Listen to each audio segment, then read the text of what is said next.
got mail.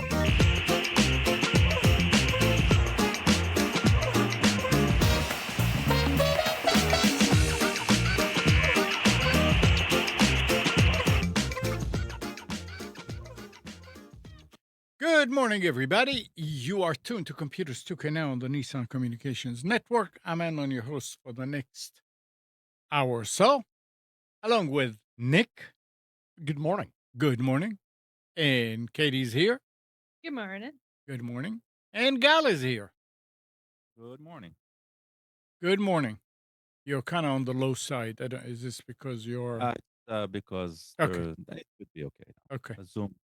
Zoom levels it out after a few words, blah, All right. blah, blah. Okay. Spence says said he may join us. Jet lag and all that. He's back, so we'll see. But anyway, our number is 561-518-9773. And today's show is made possible by vMix Software and is sponsored by Tom Sinclair of Live Streaming Gear. Interesting week. Yes. I did something cool. Can I talk about it? Absolutely, you can talk about it. Nice. So I harnessed the power of ChatGPT again and made something super useful. I made a web browser extension, or I had ChatGPT make me a web browser extension to use eBay more efficiently. And because the problem that I was getting frustrated with eBay because when there's an auction, you can see the current price, but you can't see the last sold of the item to see if it's like a good deal unless you open up a new window and then you click on a few buttons to filter through the searches. And it was just a bunch of extra button clicks. But I wanted to be able to see the last sold price right next to the current price. And so I searched online to try to find a plugin. And granted, I didn't look very hard. Because a lot of the stuff was very confusing, and they wanted me to make an account and sign into this website to get access to like eBay's API or all this stuff. I was like, this sounds like a scam. So I just went to ChatGPT and I said, this is what I want to do. How can I do it? And they said, well, you can definitely use eBay's API and you can make a program that does it by using Python. But the big challenge with that is that if you ping eBay too much, I don't know what basically it's bad to ping them over and over again because they might flag you. They have a limit on their API. Yeah. Yeah. So I was like, and then they said too that it would slow down the website considerably if or the results or whatever, because you're basically trying to gather all the data all at once. I was like, okay, let me think about this. So I said, well, what if we turned it into an extension, a Firefox extension instead, and I control when it sends out the gathering the information. And I was like, sure. And I was like, okay, well, write that code for me. So it wrote out a JavaScript. I implemented it and it worked. And I was like, what? And I ran into some troubleshooting issues. Like when I first did it, it wouldn't load. And I said, it won't load. I don't know what's wrong with it. And I was like, oh, okay, well, let's test this. Put this code in this thing and see what the website tells you. And I was like, okay. So I did that and I gave it the error message. And I was like, okay, I'm using the version I'm using isn't the correct version. Let me rewrite this for you. And then the things were working and then it broke again. And I was like, it's broken. And they're like, well, here's how you can troubleshoot. And then I got it to work again and now it works. So I was like, oh, so it was like an hour of work to do exactly what I wanted with the software stuff. So now when I go look at a whole page of eBay listings, there's a button now that says check last sold and you click on it and it gets the information and it gives me the last three last sold for the item, what the difference between the current price is and the last sold one is. And then there's another button that pops up that says confirm. So like sometimes it will gather the data, but then I need to confirm that it actually gathered the right data. So I can click on it and it'll open up a new window to the last sold for me and already have it loaded. So I can just check. And it just like, I was like, oh, the power of ChatGPT. I was like, this is so awesome. So now I'm thinking of all these other things that I want that to make convenient on my web browser experience with other websites because that was so easy. I was just, my mind has exploded. So that's what I did.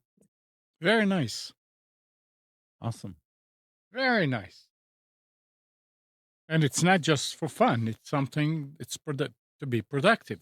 Yeah, so now I have Nice. other online websites that I use all the time, and there's a lot of inconvenient things that drive me crazy. So I'm gonna try to figure out a way to streamline it. Gal, you have been, and you'll have to excuse my ignorance about your current position. Are you programming full time now or no? No, no. Okay, but you Uh, were somewhat it, recently, correct? sort of. I did data engineering, which requires some programming, mostly database design. Yeah. Do you? Where does this go?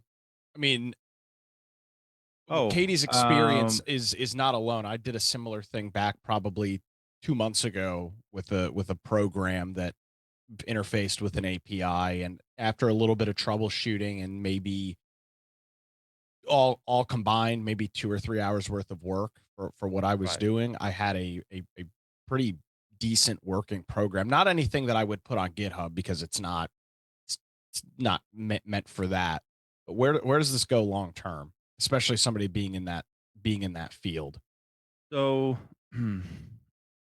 first of all, you're not going to put it on GitHub because you cannot really support it, That right? that's well, that's very true. Right. Yeah. That's key. But that is going to change as well. So I think what we're my skill set is going to be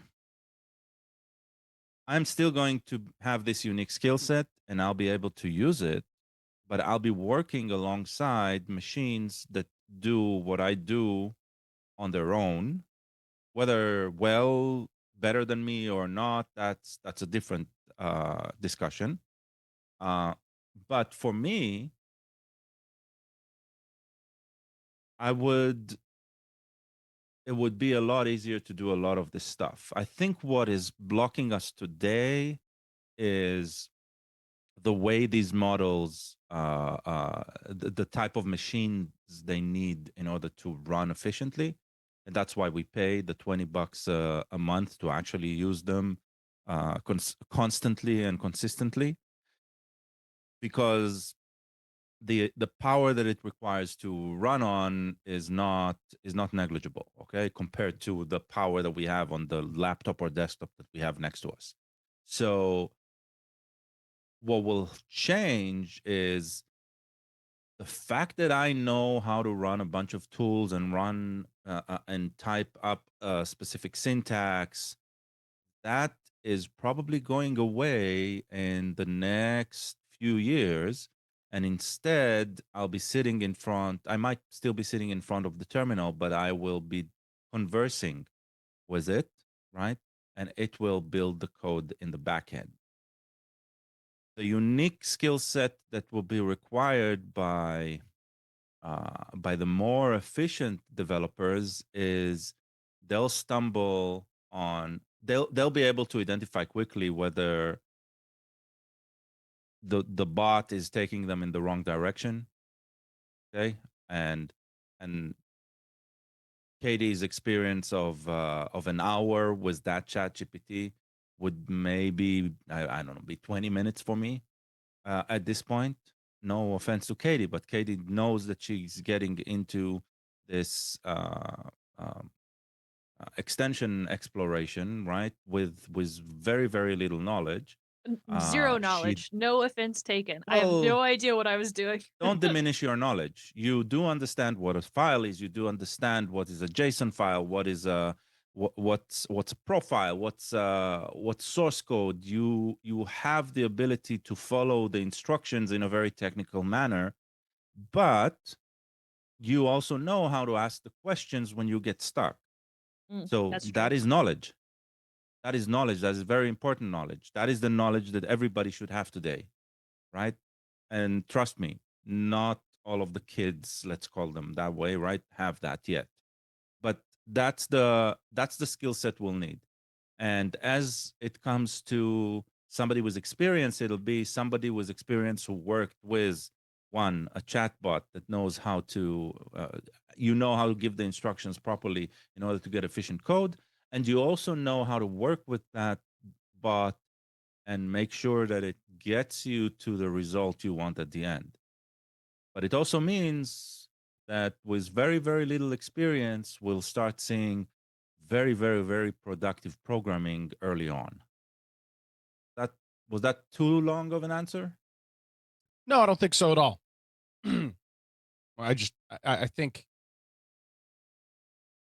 there's in many different sectors, and we started seeing it first from the kind of creator class, which actually is more of what Katie's in than the programming class of AI is going to ruin everything that we have and it needs to be stopped, so on and so forth. And as it's gone on, I haven't really seen much on the software engineering side of this, and maybe I'm not in the circles enough to see the outrage, for lack of a better term. But I just haven't seen it. So I I was curious what your thoughts were, being much closer to that sector. I think in software development there's a realization that it's not about whether this should happen or because there's no way of stopping it. Not really. Yeah, Uh, and it's more about, okay, what does it mean to harness it? And how do we identify something that is purely synthesized out of the bot, and where does the human begin? Most programmers, they do not really want to be the ones who know the syntax code in order to get the program working. They want the program just to work, right? It's not a matter of pride. Oh, I wrote that line of code and you shouldn't change it ever, or nobody else could have come up with it, right? It's never that type of creative process. The creative process would be of how to solve the problem. The fact that we're doing it in code is sort of accidental, right? Because I now work for a storage company that also does AI workloads. So there are the storage centric focused engineers, and they work on how the storage work. And there's the AI workload centric engineers, and they work on a different one. And these guys don't really understand how these guys think. Okay, so that's not what's going. The only thing that's going to change is the environment in which we develop. And it sounds like we're going to get environments that do a lot more for us without us doing the manial work of figuring out a syntax error, or why did I build something for, I don't know, why does it work on Windows 11 but it doesn't work on Windows 10 and on Linux, stuff like that, right? sure. Gall So is right because I yesterday when I was hanging out with my friends, I told them about the extension using AI, and my friend is a high level programmer in his company, and he said, yeah, my company we actually have our own AI model and we use it for coding too, and he said um it saves him a lot of time and makes him efficient, but he said you still have to know what you're doing because the code doesn't necessarily spit out the right stuff, but it's made things a lot quicker. right, right. So here's a question, and I when I built my little program, I had to go through. I wouldn't call it an exorbitant amount of troubleshooting, but enough troubleshooting, and it sounds like Katie did as well. I wonder at what point do we get past that? And I mean, it could be relatively soon where that's not the case, where So there are, it yeah, no, like that's it's you ask it to Katie asks it to build that Chrome extension. It spits out, this is the IDE that you need. This is how you need to get the thing imported, and it just works first try. I I will wonder how say far we are from that. my forget issue set first try. That's well, not important. It's not okay. No, the first try isn't important, but what is important is what steps. If all you had to do is say, "Look, this isn't working for me. I see this and this, and this is not what I was expecting," right? And it says, "Okay, then try this. Click here," and then you click, and then it works, right? It'll do the troubleshooting for you But my my as question long as about you tell first, it what. You'll but my report the bug, sort of. but see, but I think that's the key. And as you were talking about Katie's, and as she claimed, oh, no experience at all, but enough to troubleshoot an issue where the general layman would not have any ability to talk that's back true. to the AI and say, hey, this is the result. Because I'm sure, Katie, I'm sure the troubleshooting was probably not too dissimilar from mine, where it told you to inject things into the code and Yeah, then give it, and to give it the test it. response back to the AI Yeah. for it to look at that to then make Okay, modifications. so Normal so person's not doing that. take that entire experience, right? Yeah. And backtrack to the initial point where Katie was just frustrated with her website, right? Mhm. So in the future, what it will look like is inside whatever browser that will have this AI extension support, right? Mhm. She'll just write, I don't like this. I want to see here. I want to see this from that. Do this and this, That's right? basically what And I it'll did. say, okay, does this work for you? And it'll show you something, right? And then you say, yeah, but can you take it a bit to the left and put it on the right? You will talk with it, and it'll do the work Yeah. behind the scenes, and you won't know. You just know to express what you want. I'll tell Okay. you 3 points of contacts where I had to troubleshoot, and the AI didn't predict it because it's using the information it has at the time. So the first part where it failed, where it didn't load, was because Firefox was supposed to be and I don't know the technical, but it said it was supposed to be using version 3 of whatever extension thing, but they backlogged it and they were actually using version 2. And so the ChatGPT thought it was using the latest version, version 3, and that's why it gave that code. So I said, "Oh, this is the error," because Firefox was like, "Oh, it doesn't support this." And then I was like, "Okay, it's using an older version." And fixed it. And then when it came to eBay, to check the bid or the prices or whatever, I said find the bid prices, and it found the word bid, but they were syntax errors within the eBay website. And so what I did is I inspected the website and I copied the code section, the HTML code section of where the current bid thing was. And I was like, here's the code section. Like, look at this and tell me if you could figure out where it is. And they're like, oh, they added a But period here that's hidden. see, right there is what Hmm. makes you the 1% of people doing that. The fact that you were able to go in and inspect the element and give it, this is what the actual result looks like, so that it can make the response in a proper format with the proper syntax, is what puts you above, I'd say, 99% of people. I'm the Let, 1%. You let are. me You let absolutely are. let me read this article, and that maybe give you something else to talk about. OpenAI has launched Codex, a powerful AI coding agent in I use that. ChatGPT that autonomously handles tasks like writing features, fixing bugs, and testing code in a cloud-based environment. Codex is powered by Codex-1, a version of the company O3 AI reasoning model optimized for software engineering tasks. OpenAI says Codex-1 produces cleaner code than O3, adheres more precisely to instructions, and will it, I, ter, I, iteratively Iteratively? iteratively Yeah, run iteratively. tests on its code until passing results are achieved. Uh, Ooh. Okay, that I don't use. I got it confused with something else because I don't think they could test the extension without using Firefox. I will say Well, that it can still test the JavaScript code on its own. Yeah. yeah, Writing tests is not exactly the same as running the application, right? So it might still work.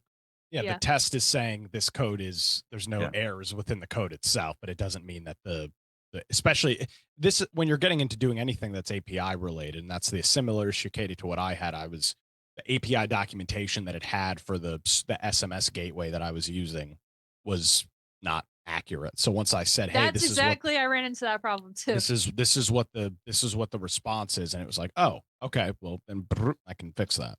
Yeah. It's been working great.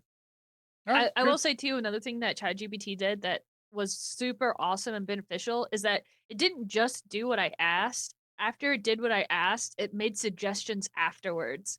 And So did and mine. yeah, and it was Yeah. like, yeah, now that we have this program, working. I can also help you with this, this, and this. And it gave me like a list of like, if you wanted things to be, if I wanted to look at more data, if I wanted to make it look prettier, if I wanted to apply it to other websites, like it gave me all the suggestions that had my brain go off. And I was like, oh yeah, can you implement this, this, and this? And it was like, certainly.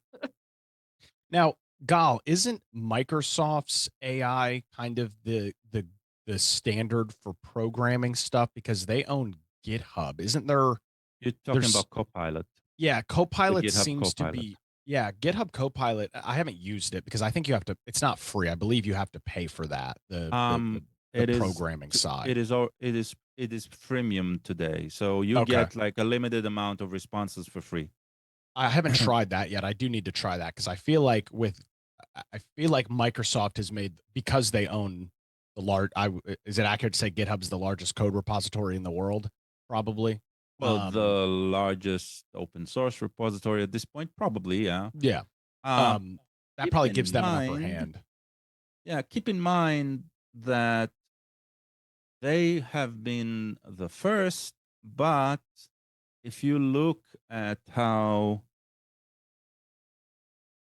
they've been the first to be successful at it, and it seems like this is a really big income uh, pathway right now in Microsoft. Mhm. But the competitors around are producing stuff that is really interesting. I think Microsoft approach is more of what Katie's experience was at this point. Of okay, I want to build something. I'll ask a question. It'll give me some code. I can then run some tests, and it just sits within the editor, and that's great. But there are other approaches. There are websites. I don't remember the names right now, unfortunately. But there are websites where you go and ask it, "Can you build me an app?" And then you just download the app and you run it. It does Interesting. everything for you, right? I want an app for Android or mobile, and it'll do an iOS and Apple and Android app. It'll teach you how to install it, how to move into a developer mode, right? And so you can run it on your own iOS device if you have an Apple MacBook, and like it'll take you through these developer setup stuff, right? And then you can run whatever you want. We are going to get to that point. Those Android and iOS app stores, they are going to change in a way in terms of you're no longer going to be limited to the apps developed by producer XYZ. You'll be able to just ask it, I need an app that does this and this and this. If you remember, the most popular app on Android at the beginning years of Android was Tasker, right? A paid for application that cost, I don't know, a few bucks, and it just allowed you to write sequences of basically anything that the device can do, which a regular computer couldn't, right? Like dial a phone number, um, tell you which orientation the device is in, at a certain time, do this, right? Send me an email, stuff like that. So you tie that with a natural language bot that can understand your requests, and then you get something very, very powerful. So we're going to see some AI scripting engines, right? And those are the agents in a way. Those agents that we hear, an AI agent, AI agent, AI agent, it means I have an application like Visual Studio Code, and I attach an AI agent to it, which I can give it instructions and it produces output from this system. So it will produce code that has already been compiled and tested for me by the AI agent. I'll have an Excel spreadsheet with an AI agent that not only grabs the stuff, creates the graph, and shows me this, but when the analysis is done, it'll also send it to my boss or something like that, right? It'll start doing more and more complex steps.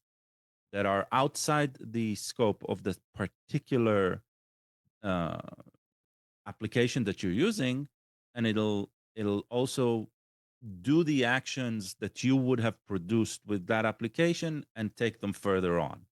And then what we'll see is we'll chain these agents. You'll have an agent for building an app. You'll have an agent for writing the code. You'll have an agent for uploading it to the app store. Okay, you'll have agents that do that for you. All right.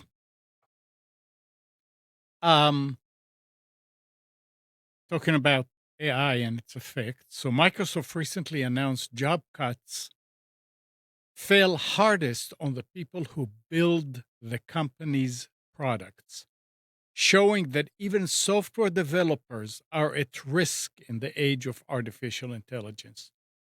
In Microsoft home state of Washington, software engineering was by far the largest single job category to receive layoff notices, making up more than 40% of the roughly 2,000 positions cut, according to state documents reviewed by Bloomberg. Microsoft on Tuesday said it would cut about 6,000 workers across the company. Granted, 6,000 out of all of Microsoft employees is not a big chunk, but 6,000 is still 6,000. And this is due to AI. And it's happening all across. I don't know if that's accurate. It's happening. Yeah. Well, I don't know.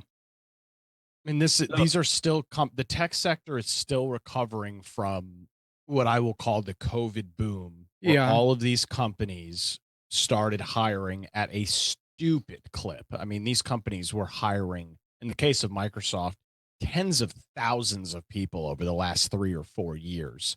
And I think that correction is still going on. Now, it's easy to blame it on AI, but That was me. I Wait. got hired during the COVID boom to a Microsoft company, and then I got laid off a year later. So I think that's Well, still happening. all right. Well, I mean, remember, whenever these large companies, regardless of what they do, whether it's software or something else, whenever these large companies have a bad quarter, right?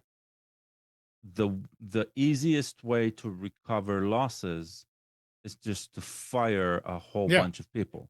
Yeah, I guess Because that's what true. happens is once that quarter is over, they go into a hiring frenzy anyway.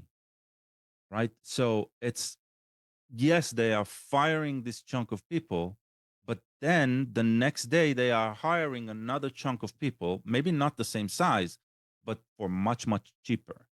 It's a strategy. And they're Okay? also fooling Wall Street. So claiming that it's just AI, it's mostly smoke and mirrors because everybody is used to hating AI at this point.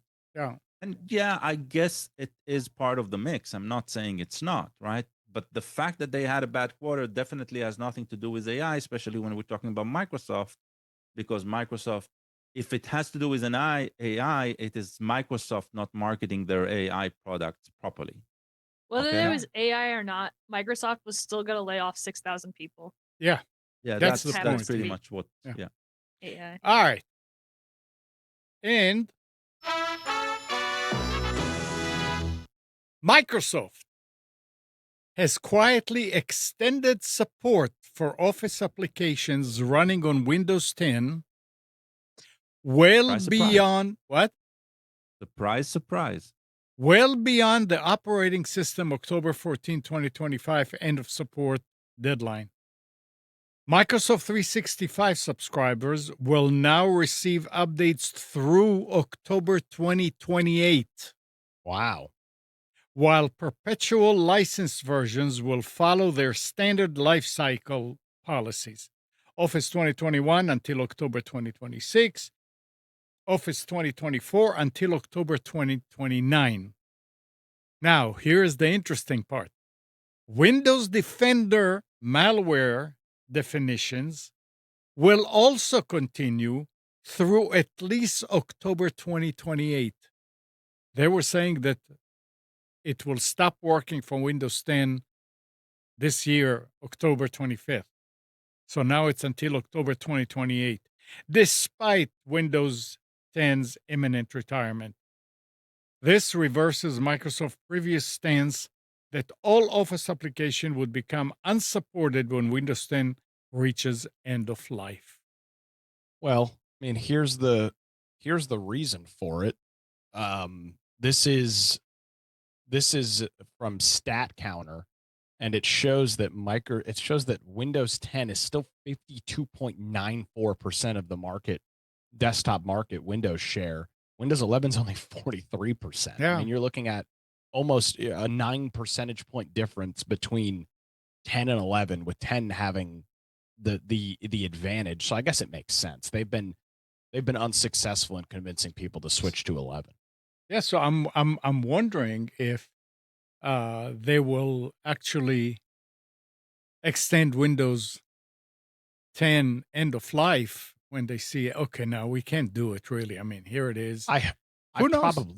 probably not. Wouldn't think they would have done it I mean, October's not that close, but it's also not that far away. Yeah. But it's yeah, it's interesting. They're going with it and realizing, like you said, hey, we weren't successful. Yeah. Yeah. Um, we were talking about what happened. What is it, Nick? You were going to say D something? I wanted to briefly chat about HBO. Did anybody Okay. follow this nonsense this week?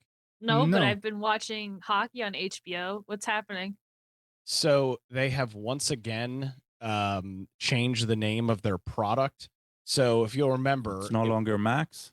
no, it is now called HBO Max again. They have changed the Huh. name back to HBO Oh Max. my god. So I always Google HBO. I don't Google Max when I'm trying they to went find it. from HBO they went from HBO to HBO Max. HBO Max changed the logo.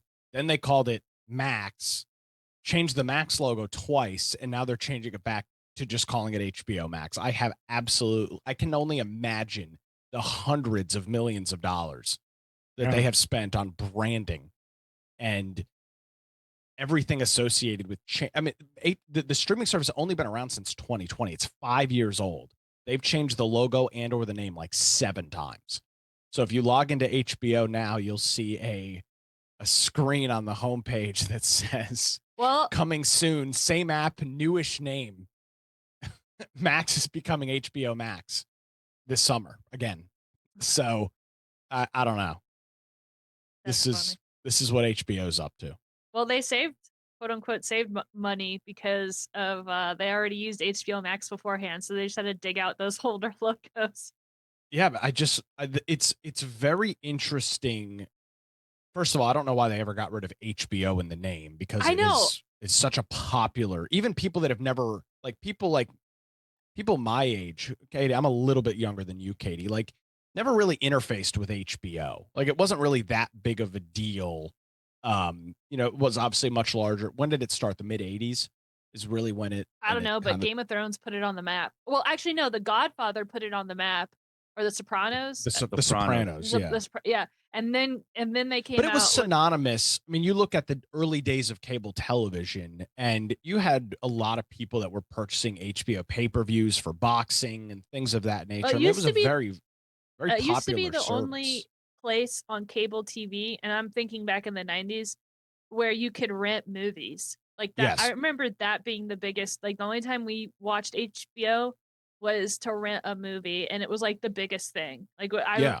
I remember it was like $3 or something, and we could watch the movie in 24 hours, and we're like, "Oh, yeah." I don't know why they switched to Max. I don't even know why they added Max because HBO, easy to say, they're old enough that they have all the licenses to the domains and stuff, and they have brand recognition. So why would they Well, it add was Max? yeah, but it was a power struggle with Warner Brothers, right? So uh, I think Warner Brothers were thinking they'll be able to shift the attention from the old brand No. and create a new brand, and they were wrong.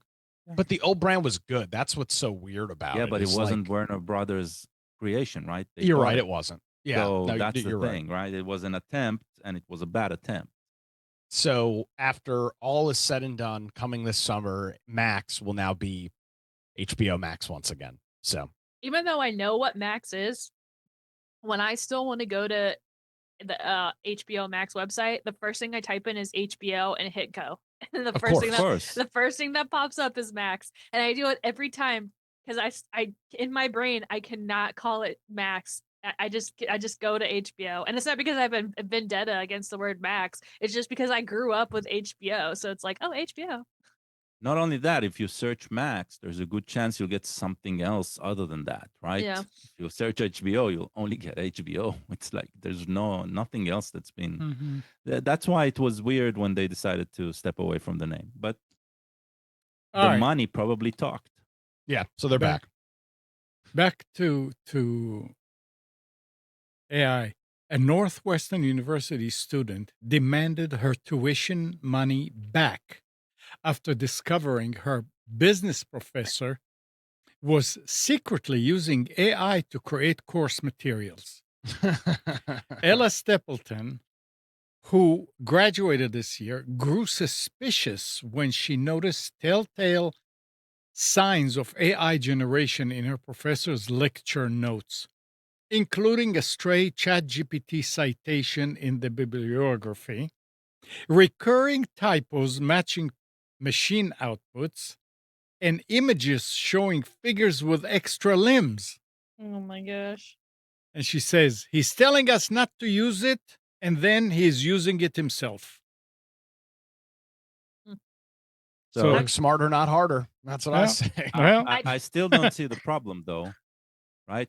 Yes, the student shouldn't use it, right? But that's the rule for the student. Now, well, if he gone over some sort of internal memo of the university that professors shouldn't use it or they should use it responsibly, blah blah blah blah blah, then yeah, maybe the dean needs to do something about it. But yeah, sounds like she, she's sh mostly grabbing for attention for well, herself at this point. Good for her. She's learning how the game is played, right? But like I mean, no, there's, to hold on. I would argue that though, if depending on what you're spending on it, it's a business. It's not like it was just one class, so it's not like it was her entire degree. But just playing that out, I guess if you're under the impression, and where was this Am Northwestern? yeah, That's not a cheap institution. I mean, I guess you could feel like you've been. I mean, hell, if that's all you were doing, why would you even pay the tuition for the class? Just have ChatGPT or some other AI model teach you the class. I think that's probably the argument that she's making, that which there's some validity to. If all of the coursework is simply AI generation, then why the hell did you even you're not learning anything from a professor. professor, yeah. I So, do not That agree. well, that's it I do not agree. depends. well, I agree with Nick. Like if I paid a boatload of money to go to class, and I don't mind people using AI as a tool, but the reason why why you go to a college is you want the professor's experience, you want their guidance, and you want their input. And Fair enough. universities advertise, especially like my university, Savannah College of Art and Design, advertises that they hire industry experts to teach these kids so that they become better prepared when they graduate.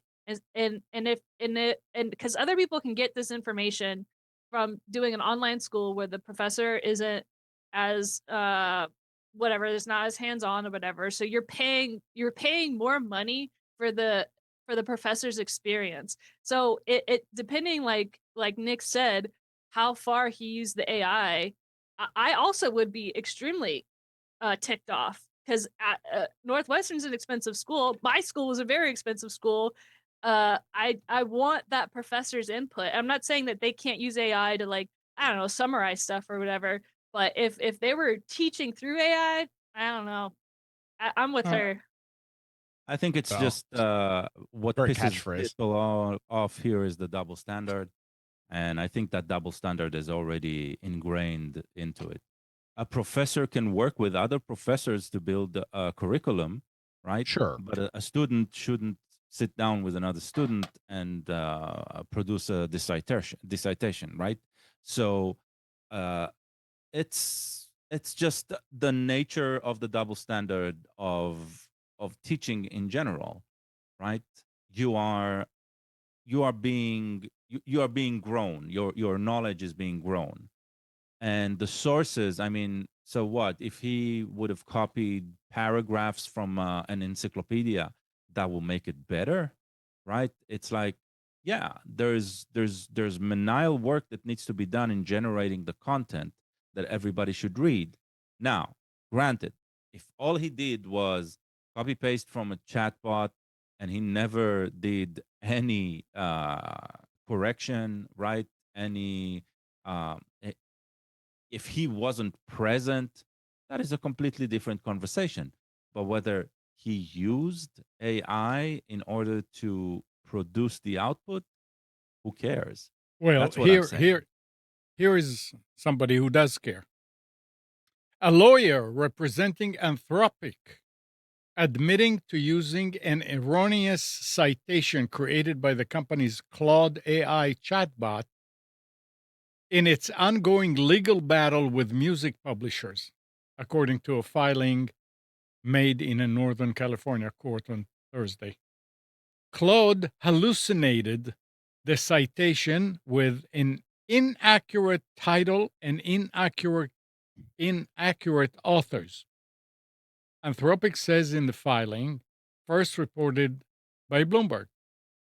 Anthropic's lawyers explained that their manual citation check did not catch it, nor several other errors that were caused by Claude hallucinations. Anthropic apologized for the errors and called it an honest citation mistake and not a fabrication of authority. Earlier this week, lawyers representing Universal Music Group and other music publishers accused Anthropic's expert witness, one of the company's employee, Olivia Chen, of using Claude to cite fake articles in her testimony. Federal Judge Susan Van Keulen then ordered Anthropic to respond to these allegations. So last week, a California judge slammed a pair of law firms for the undisclosed use of AI after he received a supplemental brief with numerous false, inaccurate, and misleading legal citation and questions. The judge imposed 31,000 in sanctions against the law firms and said no reasonably competent attorney should outsource research and writing to AI. That's not the first time. They're just Yeah, not learning. they're not double checking the work. Yeah, They've You gotten produced complacent. 1,000 words. Now you need to go over those 1,000 words as if you've written them, exactly. right? You produce 10,000 words, then the fact that you produce 10,000 words doesn't mean it's more impressive. It means you need to check it Yeah. more. And I'm sure an attorney will go over a paper or citation or anything that a paralegal in the office wrote for them. Well, maybe, maybe not. Well, I don't know. I mean, you hire the paralegal you know and trust to be able to um, uh, defend the content that has been poured onto the page by them, right? 100%. So that's the same thing. The problem here is when you go back to the AI engine and say, fact check this, it says, oh, sure, it's Yeah. factual, right? But it doesn't know if it's factual or Right. not. It's There's a obviously probability that it's factual, and it's just taking that probability. it's going to say that it's factual because it wrote the original thing and it got it from the No, that's the beauty of it. That has nothing to do with it. really. You fit it to another model, Oh, okay, completely a okay, different all right, model. It still might say that. okay, It has nothing to do with it because there is a probability, and it works on probabilities. And if the tuning is probability above, I don't know, 50%, or even above 70%, right? There's still a 30% probability that it's false, but it'll say yes. That's the all thing. right. And again, we're talking about education. So school districts across the United States were woefully unprepared for ChatGPT's impact on education, according to thousands of pages of public records obtained by 404 Media.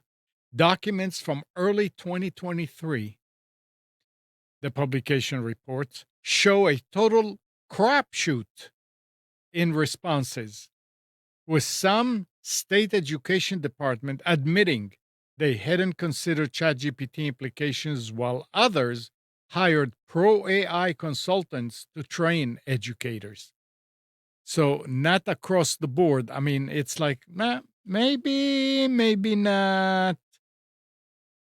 Is this any different though than um Katie, you'll probably remember this. What was the website that you could go to where you could like get test answers and results? Oh, You know what I'm talking yeah. about. You had to pay a monthly subscription for it. Yeah, I didn't I I don't I didn't never did it. I don't I remember didn't what it do was it either. called. I think it was kinda a little bit after my time. Okay. 'Cause I do remember people using it in college a little bit, but That's when I had friends that used it as well in yeah, college. but, And it was a you would go and you could and the reason I found out about it is I would, be looking up things for this course and you'd paste text into Google and this website would always come up and say, "Oh, we've got access to, 150,000 tests from all across whatever and, $15 a yeah, month." I mean, that stuff has existed forever as yeah, long as there's is, on the Yeah, internet.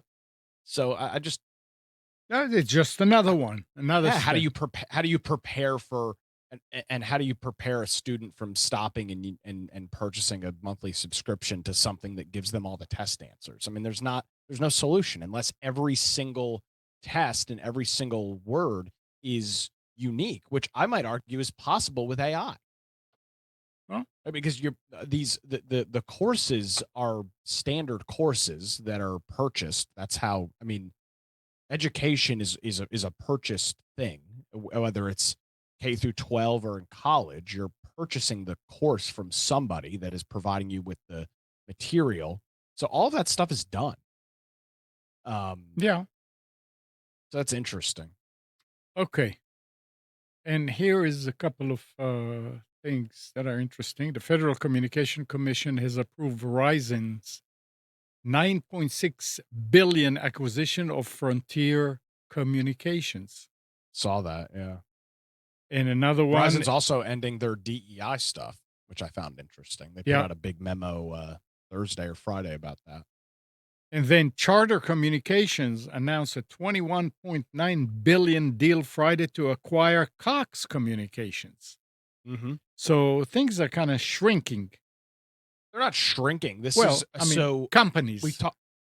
Well, the previous FTC chairwoman in Lena Khan was an awful chair of the Federal Trade Commission. She made it her goal or objective to make sure that essentially no mergers or acquisitions ever happened. I mean, we talked about on this show the Yeah, Microsoft Activision deal. The right. FTC, even after multiple courts in multiple countries decided on this, the Federal Trade Commission was still attempting to go after Microsoft over this Hmm. after this merger, which, by the way, has already been done for years at this point. I mean, it's not like you talk about putting the genie back in the bottle. Like the companies have already merged because a court has told them that they could. And so you are with her now out of her position, thank God, you're going to see a lot of mergers and acquisitions over the next couple of years because they just didn't happen over the last 4 years. She was an awful FTC commissioner. Okay. I mean, Amnon, if you and I owned a company and we were the only employees and we tried to merge, Lena Khan would be crawling up our ass to try and block. I mean, it was insane what they were doing as it related to and obviously the Federal Trade Commission has an obligation to protect consumers. We know that's their stated mission goal. Um, but you can take that a step too far. And that's what the previous administration did.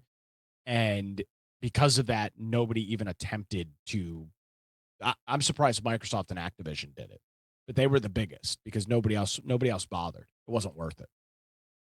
Okay. Yeah. You were going to get sued and taken to court and have to battle And back against the unlimited resources of the federal government. Another interesting situation. Early adopters of Apple $3,500 Vision Pro mixed reality headset report widespread disappointment a year after its February 2024 launch, with many devices now unused due to a physical discomfort and social awkwardness, according to customers who spoke with the Wall Street Journal. It's just collecting dust. I The don't think Virginia the realtor. headset What? caused the social awkwardness. Well, a I realtor. saw one of those out in the wild when I went to go visit my friend and we went to a convention. There was a guy that was wearing a VR headset and walking around like he wasn't wearing it, and it was so weird because he has this huge thing on, which is fine, I guess. But I guess he can see us, but we can't see him. So like his eyes or whatever. So it was interesting watching people interact with them, and I couldn't help but stare because I was like, this is wild. I'll wear it, but only like maybe 10 years from now when they have a more streamlined design. Well, I mean, the complaints are not because of that. This guy, Virginia realtor, who used his headset only 4 times in the past year, it's way too heavy. Yeah. I It can't looks wear heavy. it for more than 20 or 30 minutes without it hurting my neck. Oh, poor guy. Customers told the paper that the device 1 pound weight causes neck strain. The device is also reeling from limited app selection and negative public reaction as primary complaints. Nobody owns one. It's $4,000 to get Yeah, one. I Of know. course, there's no It's apps for it. I mean, Jesus, what right. what did Apple expect here? Yeah. Apple thought that if they can sell a slab that you can touch and have apps on it for over $1,000, then $4,000 people will pay. I mean, I People guess. pay $400 for their headset, which are as good as a $30 headset. So why not this? Now, Gal, you or Nick were not here last week. I don't know if you listened to the show. I mean, I think Katie and I I did not. I was not here. It was did just me and great, him then. We held great down the fort. job. But there was one thing that I mentioned, and I wanted to mention it again because you may have better uh, reaction to it. Hannah had a problem receiving email from a local company at the DPAC email that she has. And she find it took like 6 days to get an email, and she confronted the IT person that she knew to find out what's going on or what could be the reason. And she knows enough about email and all that, and they were talking back and forth, and she told him, she said, "Now I know that company has a valid SPF record. So why would it take so long?" And the guy turned around and said, "What does UV protection have to do with email?" Oh man. Oh man. That's That called. guy is in the wrong profession. That's You what we have call. you That's have what we the call an AI hire. you have the Wow. appropriate response because when Umnun said that and he was looking for me to respond to it, I was like, "What are you talking about?" Oh yeah. Yeah. I guess I can work in IT. I mean, Jeez. Well, okay, but now hold on a second. Let me play devil's advocate Yeah. here for a second. This guy, if this is a level 1 help desk person, I'm not necessarily sure if SPF records are something that that is not something that you would interface with as a level 1 help desk support. no, it wasn't. person. They only have 1 or 2 people that do IT for them, and they For see them all the DPAC? time. You're talking about the Durham Performing Arts Yeah, Center? yeah, They have 2 people that do IT. I refuse to believe that's the Yeah. case. no, They that's have a it. whole but they must have it contractors that do it. They're Of I course. have no idea, No, but I mean, most of she the work is done by Ticketmaster. she knows him and she Hmm. sees him in the building, and every now and then they'll talk or whatever.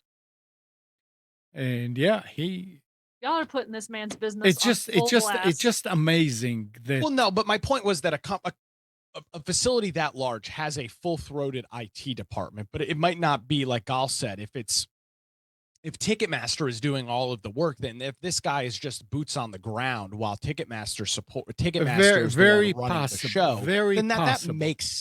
that makes If that this makes a guy little is bit the more help desk sense. for mail, Yeah, right? He should know what DKIM is and SPF. but He he's not. doesn't Would need be to my guess. understand how it works. He needs to know that exists. But Because I the don't know that. errors that you get from email says, right, the SPF didn't match, the DKIM Right. didn't match. Those errors are in your face. So I understand not knowing what they are, but not knowing that they are related to mail. I mean, Sorry. what happened there is, Hannah didn't learn about SPF from me. Well, that's surprising. She said, she said that because she didn't get the email, she went to find out what could hold it, and she came across the fact that now you have to have an SPF and a DCAM and a DMARC, and a lot of companies refuse it and all that. And That's a that's pain in why the she ass. said that. Hmm. So Yeah, it was just I'm gonna give this guy a little bit of a break, okay. assuming that he is not in the position where he is ever interfacing with this stuff and is simply just the guy on the ground working Hopefully. with actual support. Well, it has to be Amnon. No, okay. DPAC is too big of an entity to have two people doing IT for the entire thing. That's completely implausible. You are right, but that is the reality of most. This is a small business in that term. The ticketing is all done by an external company That's true. that charges about 30% markup. Remember, right? Which, by the way, they're being currently sued by the FCC. What is it, Yeah, Apple? so- Good. Is it Apple? No. No, No, it's Ticketmaster. They're getting sued for being a monopoly, Yeah. and they're probably going to lose. I Good. don't know about Deepak, but I mean Live Nation, right, which is Ticketmaster today. Yes. They own most of the venues that they operate today. So Correct. So you're right that there might be a huge IT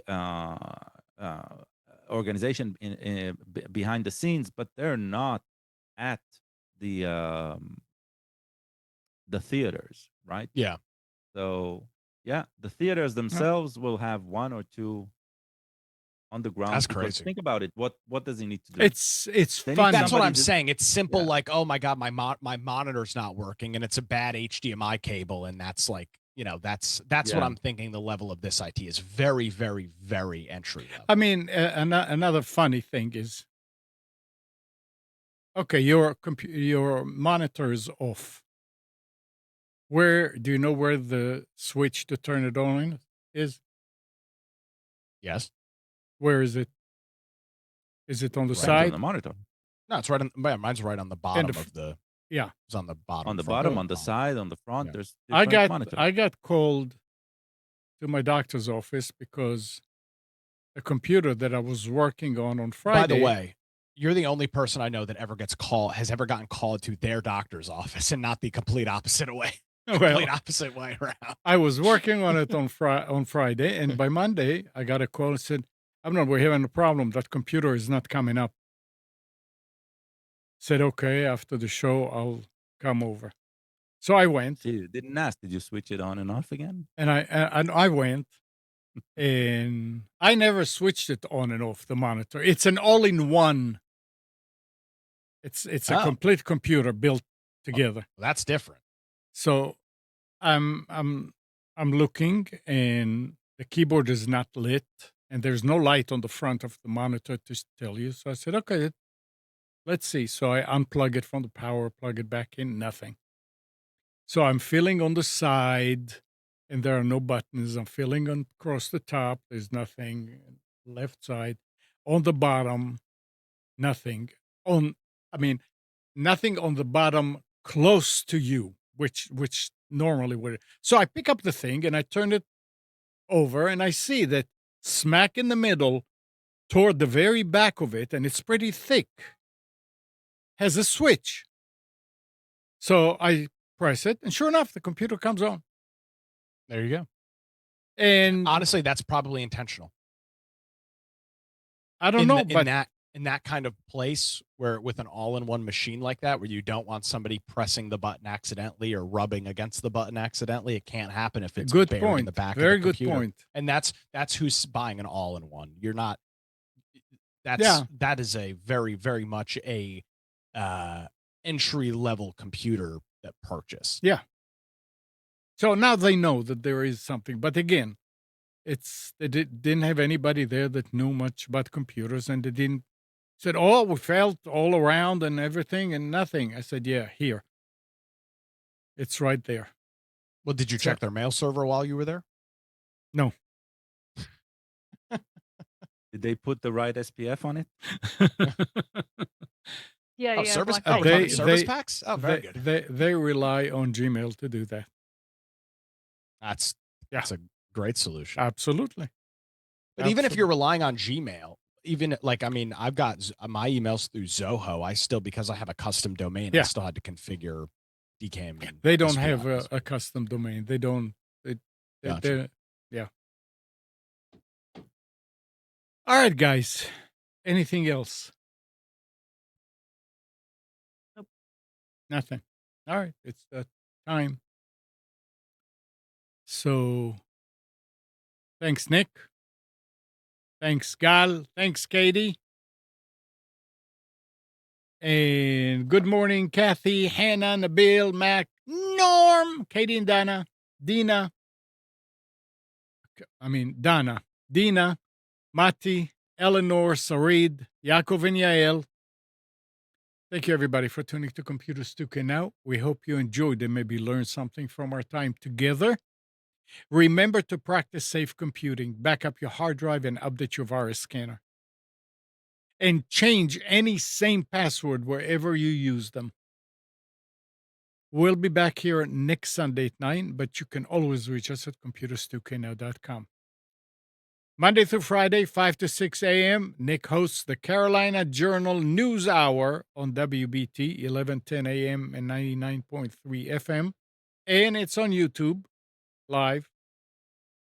Nick also hosts his own show, The Nick Craig Show, as you could see in his background, every weekday from 7 till 8. Just go to nickcraig.com to get the details. And Nick and Brian host the Infection Podcast on Twitch weekly. That's for games, survival games, gaming news, and some political stuff here and there. Just go to infectionpodcast.com to get the details. Have a great week, and we'll be back together next week.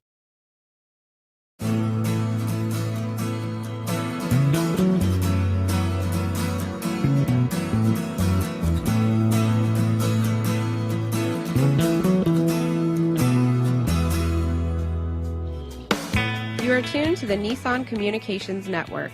If you tuned in too late, you can always watch each program in its entirety or download an MP3 audio file of it in the archives section at nissancommunications.com. Don't forget to subscribe to our YouTube channel, follow us on Twitter, and like us on Facebook. Sponsored by StreamingGear.com and DeltaForce.net.